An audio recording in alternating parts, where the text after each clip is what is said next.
Welcome to the Netherlands. I'm at the headquarters of a company that might just be about to put this country on the supercar map. Donkervoort was founded in 1978 when Joop Donkervoort built his own version of the iconic Lotus 7. Since then, the Donkervoort car has evolved so far that in 2011 it produced a racing version that won the gruelling Dubai 24-hour endurance race.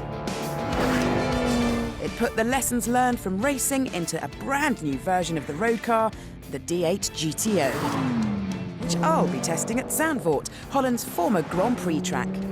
But first, some introductions. At first glance, it appears out of this world, but take a closer look and you can see traces of the Lotus 7. It's got a long bonnet with headlights either side, outboard mounted wheels and 2 seats in the cabin which are set all the way back. Basically, it's a recipe for a big dose of fun. Like the Lotus 7, the D8 GTO has been designed to weigh as little as possible, being made almost entirely out of carbon fibre.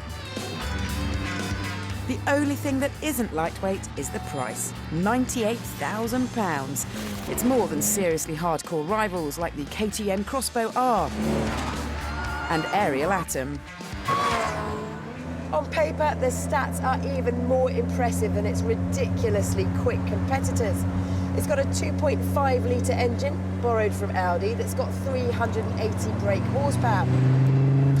This car takes 2.8 seconds to get from a standstill to 62. That is quick. I've arrived at Zandvoort. This fantastic track is the epicentre of motorsport in Holland. It opened in 1948 and was the home to the Dutch Grand Prix from 1953 to 1985, when Niki Lauda in a McLaren beat his teammate Alain Prost by just 0.2 of a second after a 70-lap race. Today, it's used for the likes of sports car racing, the German Touring Car Championship, and for me to test Dutch supercars. Donkervoort's motto is no compromise, so there's no ABS, power steering or servo-assisted brakes, as the extra weight would have compromised the car's speed. I'm driving this car pretty much with all my upper body strength, turning the wheel is coming right from my shoulders all the way down my arms, into the chicane, bit too keen on the throttle, the back end steps out. So it's very difficult to me to sort of give it lovely, great, big, fat power slides. Oh. The D8 has more power per tonne than a Ferrari F12, so it's no surprise that driving it is such a physical onslaught. Oh. And it's not just the edgy handling that demands concentration. Audi engine has been tuned to be an absolute animal too.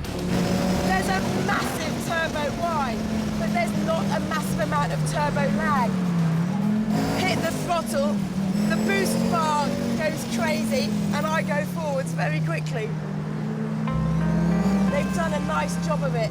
It's a progressive amount of power that's coming, quickly, but progressively.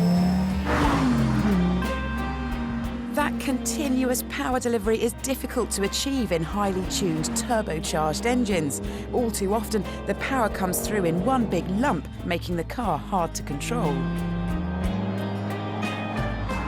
The Donkervoort is a massive dose of rear-wheel drive adrenaline, with handling and power delivery that show some impressive engineering skills, but there's no getting away from its eye-watering price tag. So, is it worth nearly £100,000? Well, there are more refined and more luxurious machines on the market for sure. But if you value exclusivity, a carbon fibre body and out-of-this-world performance, then yes, it's worth every penny.